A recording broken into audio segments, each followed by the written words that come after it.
ปีแล้วนี่นั่งเบิ่งแล้วโอ้ยสิเรือจะสอบเด้เห็นเพิ่นมาติดเอาเรือให้กินแค่นี้ว่ะบ่เรือให้กินกับพักกันรับจ้างกินอีกแล้วเพราะว่าจนว่าบ่ได้มีพอดีโคงรถอันนั้นได้เฮายังมีผู้ให้ถ้าฉันรถตายกระตุกกระตาบน้ำรถอันนั้นอะไรเบิดปีบัดชาตินี่แหละปีนี้ค่อยสิว่าเจ้าพักบ่แม่นค่อยอำลงหน้ายามใด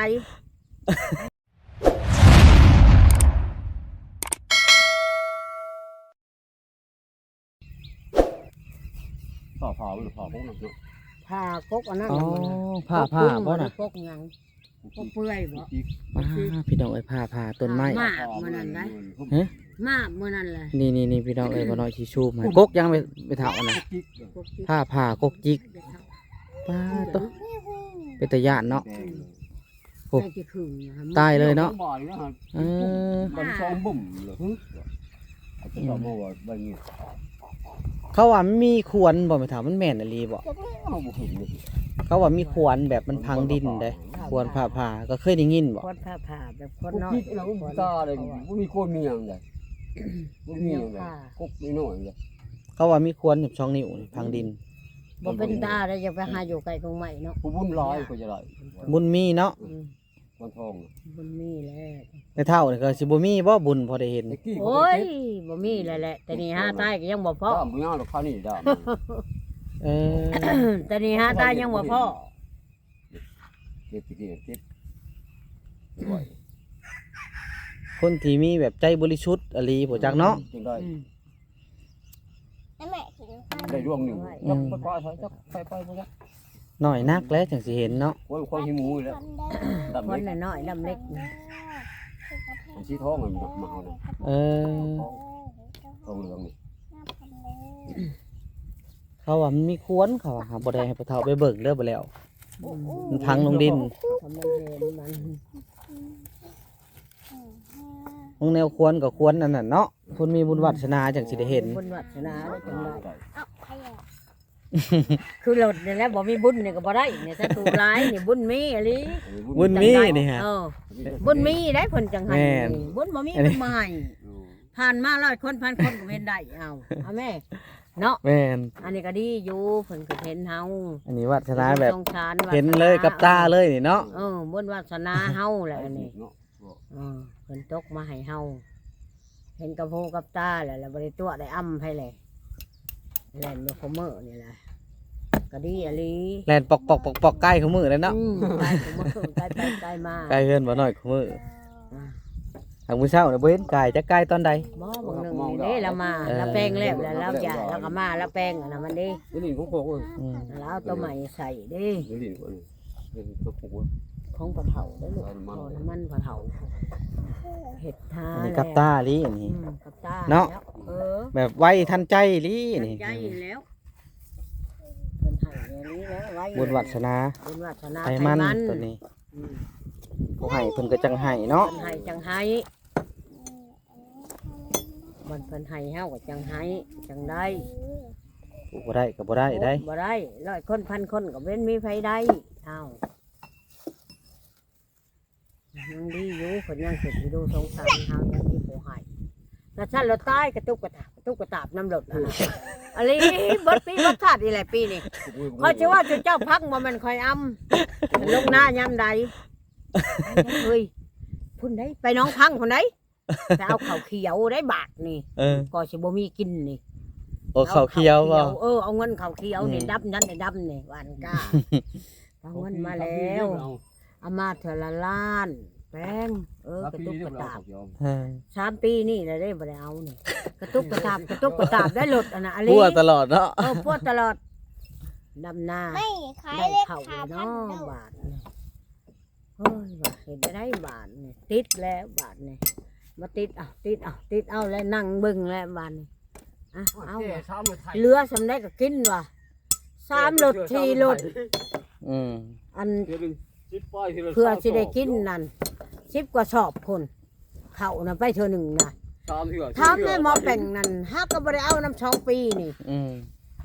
บ่ได้เอาน้ำ2 ปีนี่น้ำมันนี่เนาะบ่ได้ ฟัง ใกล้ ว่าเด้อ มัน คั่วขนาดเนาะรถขนา โอ้ ด ย เนาะ คั่วยังไง โอ้ยว่า แต่เหมือนคนก็เที่ยวแต่โชว์เนาะแบบพวก เอาไหมก็บอกบ่มีจะเฮ็ดลูกเฮ็ดละลิน อืม ละลินตารางเพียงไว้ก็สิเอาไหมก็เจ้าผัดบ่มีบัดนี้เฮ็ดได้บัดนี้ว่า หันใจหมอนวางได้ลูกปั่นก็นั่นใครหน้าแล้ว หันใจหมอนแล้วก็มีแห้งบัดนี้โอ้ยเอาอีแล้วบัดนี้ วันนี้มันสอโค้งอีก มาสอโค้งเอาอันเงินหม้อแป้งหันโอ้ยฮักกะวิทย์ลงได้นี่เงินมันน่ะบางปีแล้วนี่ อืม นั่งเบิ่งแล้วโอ้ยสิเรือจะสอบเด้เห็นเพิ่นมาติดเอาเรือให้กินแค่นี้ว่ะบ่เรือให้กินกับพักกันรับจ้างกินอีกแล้ว เพราะว่า จนว่าบ่ได้มีพอดี อืม โคงรถอันนั้นได้ขันย่ำมันนี่แล้วก็เอาแล้วบัดนี้ทั้งย่ำแรงทั้งย่ำยังแล้วเอาไปเรื่อยๆเงินนั่นทมเทใส่ฮักกะวิทย์บางใดนี่บางปีแล้วนั่นเข้านั่นใส่นี่เขาเจ้าหม้อแป้งนี่ ใส่หนีเขาเนาะ โอ้ใส่นี่เขาไปเห็ดหน้านั่นก็เพราะได้มาใส่นี่ค่าโค้งรถไปเห็ดหน้านี่ก็ว่าโค้งรถเอ้ามันเป็นอะไรเฮ้ยรถต้องคือบ้าใหม่โอ้ยมันบ่มีนี่แหละเพราะได้จะเอาเงินเข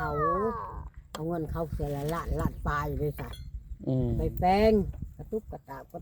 แล้วก็เพราะได้ไถนาเพราะได้อันนี้ไปเอาแล้วว่ะได้เขาเลยเด้อบาดนี้ฟรีได้กันแนวนั่นเลยจดเขาบอกว่าเอาน้ำปีได้กับเขาเคี้ยวจดได้ปีได้กับเขาเคี้ยวจดคนบริว่าเอาน้ำ อืม เป็นเงินข้าเจ้าเห็นกับอายเลยอายได้ข้าเจ้าเห็นกับดิเธอเองเห็นกับยังอายข้าเจ้านั่นผ่านกันก็ยังอายเลยยังได้กับมิตรนี่กับหนึ่งเนาะว่ะลงไปได้เด้ชีวิตจะเถื่อว่ะมีวังแล้วนี่ วิทย์แล้วบัดนี้เนาะ บัดนี้แห้งวิทย์คักบัดนี้บ่ได้ง้นได้ไว้ยังแล้วบาดนี้ มีแต่หาเงิน บ่ได้รับมีแต่หากินหาอยากแล้วบาดนี้ใครแล้วเขาว่า มีข้าวกินแล้วปีหน้านี่ก็ได้ สิได้กิน ทงนี้ก็เห็ดเบิดนี่ โอ้ยปี ปัด แรกอะ ทงนั่นนี่เห็ดให้มันแตกเด้อ เขา ถ้าว่า เขาเพิ่นตกผ่าน บ่เทิดแล้วบ่อันนั่นก็ หมอนั่นบ่ได้มาอย่ามันเห็น กระดำ กระดำอันนั้นให้เพิ่นกับเพิ่นมากระดำน้องกันกับเพิ่นนั่นแหละ กระดำนำกัน เพิ่นบ่ดำก็แม่นดำนะเนาะดำให้มันแตกเนาะ นี่เห็ดตัวแต่งก็เด้อ ดำมาแล้วให้ได้บ่แตกบ่นี่ก็คอยเฮ็ดไปแล้ว เสียเข่า10 สอบได้ได้หั่น เขาเอา10สอบ เอาแล้วรับปากว่า10 สอบเลย โอ้10สอบก็ ก็พังไว้ พอเอาอยู่ได้เนาะหน้าบ่ได้เฮ็ดแต่ได้เข้าเนาะปะปะอันอยู่บ่ได้เข้าจักสอบ ดำแล้วก็ใส่ปอกใส่ปุ๋ยแหละผู้เฒ่าเอ้ยใส่ปุ๋ยแช่น้ำมันมันจังสิได้ แถมแล้วเฮาเฮ็ดเฮาแถม แถมเลย คันหน้าขาดก็อัด อัดเลยให้น้ำอยู่ได้ค่ะ ยังแต่ของบ่เทิดนั่นแหละยังบ่ได้อัดบ่น่ะเนาะ แล้วก็สิอันก็เป็นว่าอัดน้ำ รอจังหวะลูกมาก่อนเนาะ รอจังหวะแหละ ถ้าเบิ่งมันก่อนมันก็หาเงินหาคำมันแหละ แต่ว่ามันบ่มากันมันอัดเบิดนะ เขาบ่เฮ็ดอยู่พุ่นก็ หมายหมด หน้านี่เขาก็สิให้เฮ็ดอีกโอ้ยบ่หลับเลยว่ะหับบ่ โอ้ ได้ ยน่ะก็สมควรแล้วนะก็ หน้าเกาะน่ะก็บ่รอดดอก สำกับหน้าเฮากลัวหน้าเฮาได้ฮะ กลัว เนาะบ่เฒ่าเนาะ กลัวเลย กลัว 7-8ชิปผู้ได้เข้านะถ้าว่าเฮ็ดได้นะ มันได้มันไม่ได้บุญน้ำเนาะ อัน แม่ บักเดือนนั่นแหละว่ามีได้มองเฮ็ดว่าจะสิไปเฮ็ดบ่โอ้ยบ่หลับเลยเดือนนึง เมื่อเช้านี่มันย่างมาน่ะ จะคีบอัน จะสิไปเฮ็ดอยู่บ่ว่ามีได้ทงหนึ่งว่ะให้ไอ้เทิดเฮ็ดโอ้ยเฮ็ดน้ำกันนี่แหละ ก็น้ำมันเลือดเนาะ มันบ่ได้มีน้ำมีในแล้วมันแห้งนั่นนี่สิไปในได้เป็นว่ะ ถ้าเป็นหน้าคือหน้าก็อยู่บ่ชูกันได้ เสียเขาก็ อืม ได้ไงเขาใครได้เนาะได้คนก็ หน้ายังเลือดอยู่เฮ้ยเนาะ เฮาก็แล้วทงนั้นน่ะทงนี้จงไว้เลี้ยงงัว เอาไปเลี้ยงงัวบ่นี่เนี่ย มันเนี่ย โอ้ยตัวเองเอาจมโอ้ยน้ำน้องคือบ่เอาเด้ว่ะ หักก็อยากเฮ็ดอยู่ได้บัดแล้วทงนั้นแหละก็อยากเฮ็ดอยู่ ยังควางหน้าอยู่เด้ มันแบบนี้แล้วมันแรงนะน้ำพายก็มีอะนะขึ้นอยู่ได้เลยครับ มันเละ หักมันก็สิบ่ทันแล้วมันหลาได้เด้ตกกะตกหยังอีก ก็ต้องเนาะ แม่นเอาไว้ปล่อยงัวจังได๋เดือน9เดือน10เด้มันยากเด้ ดีเลย เลี้ยงงัวก็ได้ฝนตกอยู่เนาะ ได้ละมื้อยากแล้วดำหน้านี่สิได้ดำพุ่นแหละฝนตกพุ่นแหละ ตรงนั้นก็สิได้อยู่ประมาณ4-50ชอบปานนั้นแหละ อันนี้รอเหรอ ปีกายนี่ได้อยู่8-90ปีกายปีนี้ หันชาติเก่าเนาะโอ้ยนี่คุยไปจักนี่ยัง ปีสิมานี่ ทมเทเขากัน สิบ่ได้เขาก็สิชื่อเขาพุ่นแหละคิดชะมาดบ้านเฮา สิชื่อเขาไว้อยู่ ยามนั่นเนาะ จากต้นหนึ่งสองต้น ก็ได้แหละ จากต้นหนึ่งอะนะ คือ ปีหน้าจังสิเฮ็ดตัวนี้ ปีหน้าจังสิหยอดเบิดช่องถุง อ๋อหยอดเนาะมันแห้งมันแรงนี่เนาะ แม่น เห็นเขาหวานงามเท่าใด งามได้ผู้หยอดคุ้มหญ้าง ามนะ เขามียาขายาเนาะ อืม งาม ยาขายเลยยาคุ้มด้วยยาคุ้มด้วย จังมองหาแล้วเอายาขายาได้ใส่ ยาขายยาคุ้ม ผู้ทำหม่องบ่ ยาขายา แม่นแหละเขาเฮ็ดเป็น เขาเห็ดเป็น เฮาปัดย่านนี่กับยาขายา เห็ดยาขายาน้ำ เรื่องเขาใต้ สีดเขาสีดน้ำแล้วก็ เทั้งเข้าใต้เทั้งเคมีนี่แหละบ่อยากกวนปานใด คนเหรอ กินเฮาเนาะ เฮาปัดกินน่ะนะแบบ เฮากิน สีดลงในดินมันก็ตกข้างในหั่นน่ะแหละ คือกันกับอ้อยอย่างไรเนาะ 3 ปียังบ่จืดด้วยว่า3 ปียังบ่จืดตัว อันนั้นแหละยังว่าใส่ยาขายาพ่นลงดินเข้าขึ้นมาได้บัดนี้มันก็สิตกข้างนั่นแหละเนาะได้อยู่มันหาบ่คุ้มเสียตามมานะ อันนี้ เนาะ มันกุ้งนะ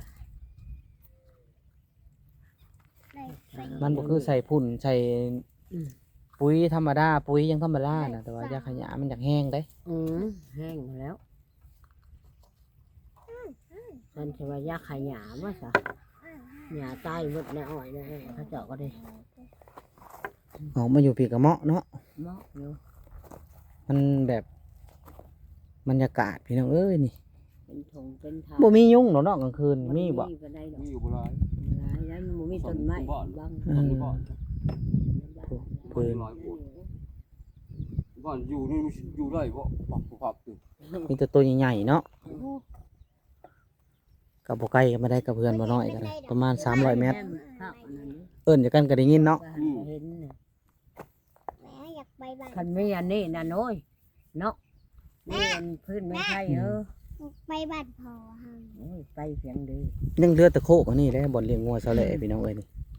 ลุมพี่ประสามีแห้งได้นี่ ทางนั้นแล้วเลี้ยงแท้นั้นแล้วเนาะ เพิ่นไปเลี้ยงมื้อนั้นก็งัวกับปบเขาพี่ประสา หันเข่า เฮายังบ่กล้าเขาเฮาย่านได้ ย่านได้ข่อยได้ อันเหยือง เงี้ยเขา อันเหยืองบ่ปะเฒ่า หันได้ขอก็คือกัน ก็เงี้ย บ้านกันมาเลี้ยงอยู่นี่ ไปตำรวจก็ป่าบ่ยาก หยาลา ไป ย ซ่าเฮาย่าน บ่เข้าเนาะเฮายังบ่ค่อยแล่นกายไปกลางเว บ่ น หรอกบ่ได้เข้าแล้ว ทำมาจำเป็น จะเป็นเหรอเขา หากไปส่ง แน่บ่ซื่อ ไปส่งสการก็ไปอยู่บ่ เขาบ่ไป บ่ได้ค่อยไปเนาะ ไปเลยเป็นจังได ไปลอย แล้วลอย เจ็บ แล้วเป็น เอ ลอย อแสดงว่าธาตุอันเขาเอิ้นว่าอีหยังพี่น้อง ไป แบบ กลัวก็บ่ได้ ไปกลัวไปเพิ่นดี ไปเหยียบผ่าคลองนี่ก็ยังเจ็บแม่นบ่ เขาไปยังบ่ได้เมื่อบ่ได้ให้ลูกปวดล แล้ว ง ลอย2 มื้อ3 มื้อ เขาไปเฮ็ดดีนี่เดี๋ยวว่าปัญหาเรื่องนี้ลูกห่วยเดี๋ยวว่าติดฉาเด้อ อืม แต่เขา มันเป็นหยังพี่น้องเนาะไปเพิ่นดีเลยเจ็บ แบบ ผ่าคลองผีนี่สมมุติว่าผ่าคลองนี่ชามือวิทย์ชามือจังผ่าได้ ไปได้สมิธ เอ สมิธ อ เลยไปได้ ก็มีอยู่ได้ มีคนอยู่แบบมันบ่เฒ่านี่ก็ เขาไปยังบ่ไปเพิ่นดีเขาไปบ่ได้ไปเลยเจ็บโจแล้วบ่อยากไป บ่น้อยจังพอบ่เห็นบ่เฒ่าไปเพิ่นดี มีทางมีหาไป ไม่เฒ่านี่ไปแล้วไม่เฒ่านี่ ไปอยู่กลางค่ำกลางคืนแล้วบ่ได้ไปนำหมู่ ย่านเนาะ ย่านว่าอันนี้ ผมไปเสียง กลับกลางคืนนี่แห้งแล้วเลยเข้าไปเนาะ โอ้แล้ว บ้านเฮาย่านได้ บ่คันว่าประชาแบบจูดแบบอันนั้นก็สิบ่เป็นตาย่านอยู่ แบบจูดยังเหลือแต่นั่นนะ จูนเขาบ่เห็นน่ะ เห็นในหูในตาติดตาอยู่เนาะ เนาะ ธรรมดา ติดตาอยู่ อันนี้เพิ่นนอนก็ดึงอยู่นะมันรถโอ้ ติดหูติดตาอยู่ เห็นเหรอเหยืองแล้วบ่กล้าเข้า แต่ นะ เขาว่านอนบ้านห้างกับพิซซ่านอนพิซซ่าได้ดีกว่าเขาอุ่นนะฮะบ่ได้นอนดีกว่า ย่าน หอยบ้านห้าง บ้านห้างนี่เขานอนแล้วบ้านห้างบ่เป็นหยังบ่มี ขอนอนเนาะขอนอนน้ำเพิ่นเนาะ เขาไปหาป่าหาหยังนี่เขามือติดตาเขานอนได้ อืม อย่างหาอย่างเขานอนมันบ่มีหยังได้เลยบ่ได้เช่นนั้นเลย หากเขาว่าประชาดงบางนะเห็นอยู่บ่ผู้เฒ่าอยู่ไส พิซซ่ารู้บ่นี่จังหวะ นักแต่งอ้อยอันพอซาเผ็ดแล้วในหน้าลูกพี่ ไปโดนหน่วยนักป่วยดิ ประชาห้างบ่ มั มันก็มีอยู่บ่อันคุม ก็มีเลยก็มีกองไฟเลย นี่ขี้ฝุ่นนั่นแหละ มีกี่ฝุ่นเป็น ขี้ฝุ่นมันก็ลึกกระท่วมเมื่อไรเขาเห็นแล้วออกแล้วอ่อนไปเลยดิ โตแบบนี้แล้วแบบไฟไหม้โต บ่มีบ่คุมแบบ บ่ บ่มีดอก แบบกระดูกกระดีคุมบ่ฮานตะกี้ บ่มีดอกเข้าบ่ได้สู่ทาง คันลงเตียวแล้วมี ฮ กระดูกเตี๋ยวนี่กระดูกเตี๋ยวนี่ ภาษาดงกระเตี่ยว ภาษาดงกระเตียว ภาษาอันปฏิการตะกี้บ่ บ่แล้วพี่ชา ภา นี่ ษา คุ คุ ม มื มื อ อ นี่แหละ คุมพัง เขาพังไหนหัว แต่เขาเห็นนะสุสัตว์เขาจูดแม่เอ้ย น้ำจุน้ำนี้ ย่านเอาภาษา ตา อัน เจ็บตายโซ่เลยมีนะ อืม กันทั้งนั้นหันคันใต้จะอันนั่นเขากับเผา ตามีแห้งเขาพังได้ คือในบ้านนี่เนาะบ้าน ว่าตายกินไข่เขา คือในบ้านเสียวนัดนี่บ่อย บ้านเฮานี่บ่จูได้บ้านเฮา แล้วแนว ทำเดียว พัง มันไม่แต่พังแล้ว เขาว่าแต่สมัยตะกี้ตอนนั้นบ้านเฮาตั้งใหม่ๆทางนี่ตัดภาษาเด้อแม่นบ่ภาษา แล้วก็พากลางมาเลยพี่ภาษาได้อันนี้นะ หรือว่าทำขนม ก็ เก่า ทาง แล้วงัวควายน่ะมันไปกินกระดอกกระดูกแบบเขาดุดเด้มันแบบโล่งไปยังมันขึ้นมา เห็นลี โอ้ย นะ พาลงเพิ่งลง เออ เอาเบียดเอาไป ตาม ดู แต่ แล้ว พังมันโหแป้นมันลาย พวกเราเป็นยังกอกกันนี้ ดุดขึ้น ช่วงหน้าช่วงเหตุการณ์ที่ อ่า ที่ขอที่ท่าที่ทางกระดุมใหม่บอก เป็นยางกอก โอ้ยแม่เท่าชมนี่เลยชมเฮาของมึง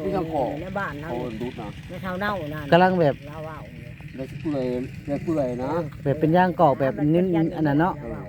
ป้ามันสิบ่แมงวันมันสิบ่แม่นคือบ่ทีบบ่ บ่ได้ปันใดใด ฮะ บ่ได้ปันใดใดบ่มี บ่เหม็นบ่หยังบ่ ข้าวธรรมดาอยู่แล้ว ก็เปลี่ยนผมเปลี่ยน มันข้าวธรรมดาอยู่แล้วมันบ่มี งัวควายบ่หุบกระดูกกระเดี่ยวบ่ หมูนะ บอกนะบ่มี หักพาหีบพาโลงแตกขึ้นเทิงเบิดเนาะ แต่ ผมเวียดจะไป กิน นั่งแล้ว ได้แล้วมัน ผู้รถลูก เออ คงทางนี่เขาก็เห็นเขาเห็น เขาตัดทางตะกี้เนาะทางเดิมน่ะแม่น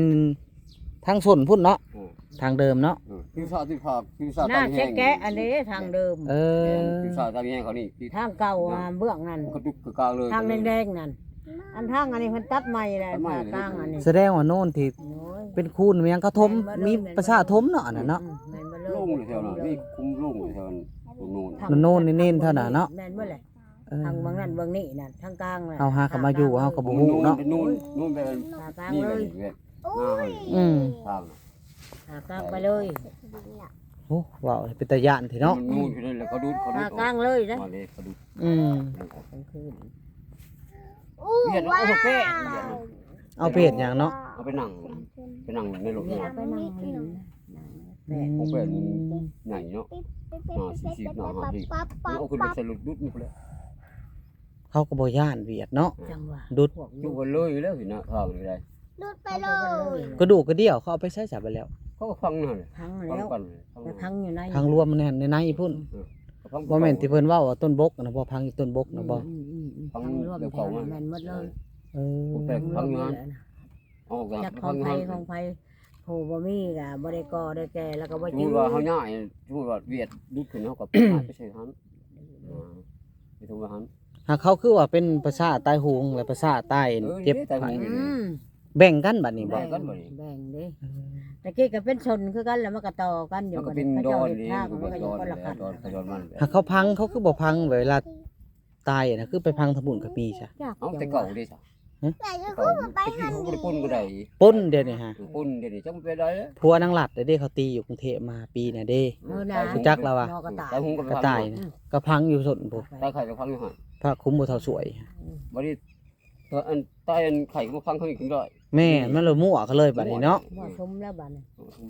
จักไผเป็นไผเนาะ อันนั้นมันถือกันของมือ อืมมันจังยาก เลย หักบ่เท่าเฮากับพังเด้อพี่มันพอทองสะแหลนะหักบ่ฮู้ว่าคุ้มเพิ่นอยู่ไส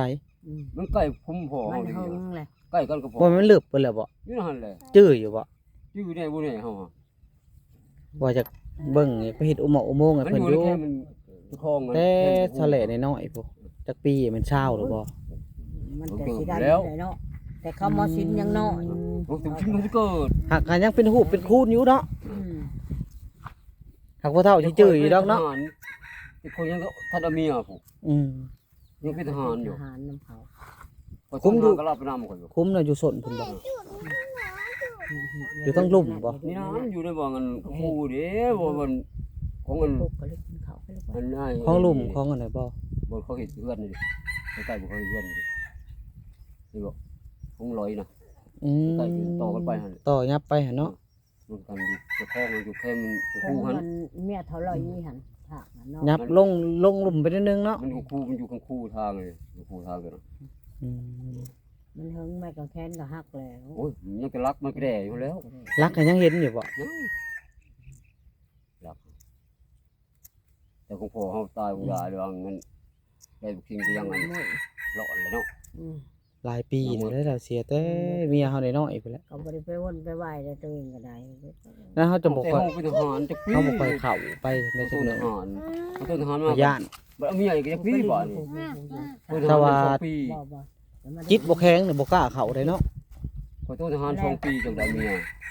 อืม ดื้อมุ่งดื้อ พอกระพินยังก็ตายหรอก แล้วฮะอะไร เราเป็นภาษีบ่พ่อเฒ่าเฮาเสีย แล้ นะ วผู้บ้าน เป็นพ่อบ้านบ่ ได้แต่คือ ว่ากระพิน อืม เล่าเลยไปนำเขา บ้านลำ เอา กิ ตัวน ก่อน บ้าน เอาตัวทหารก็หานำมา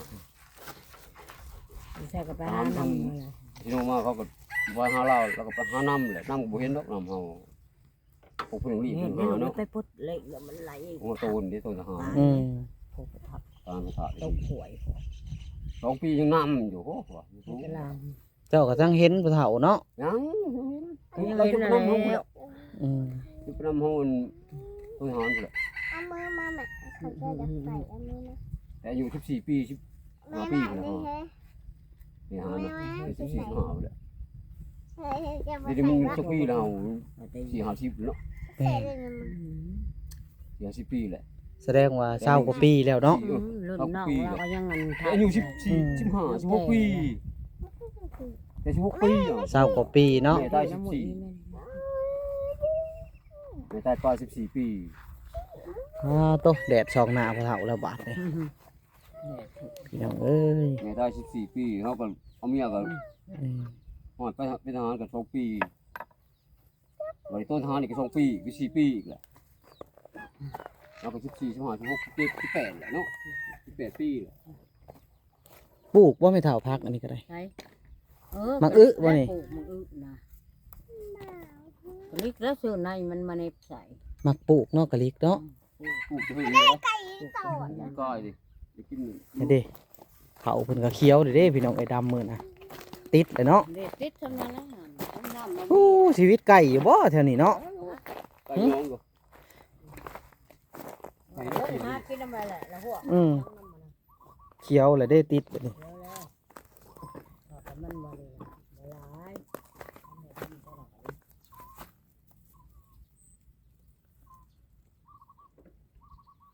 บกแห้งอะลีเนาะโอ้ย มันบ่มีน้ำ บ่มีน้ำบ่มีในพี่น้องเอ้ยเฮ็ดเวียกก็ได้ มันบ่คืออันพุทธบ่มีน้ำมันบ่มีน้ำมันมาก เอาเพราะฉะนั้นเลยสิกลับก็เด้อไม่เฒ่าเด้อ เอาพื้นแล้วครับ เออ ซื้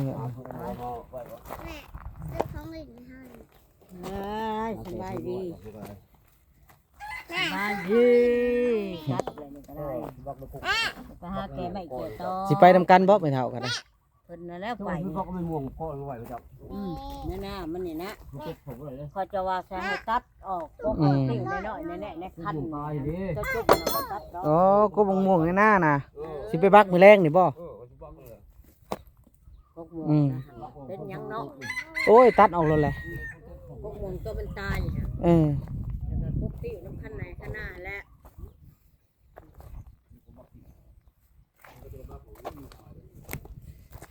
โอเคพี่น้องบ่าวน้อยก็สิขอจบคลิปก่อนเด้อพี่น้องเอ้ยสบายดี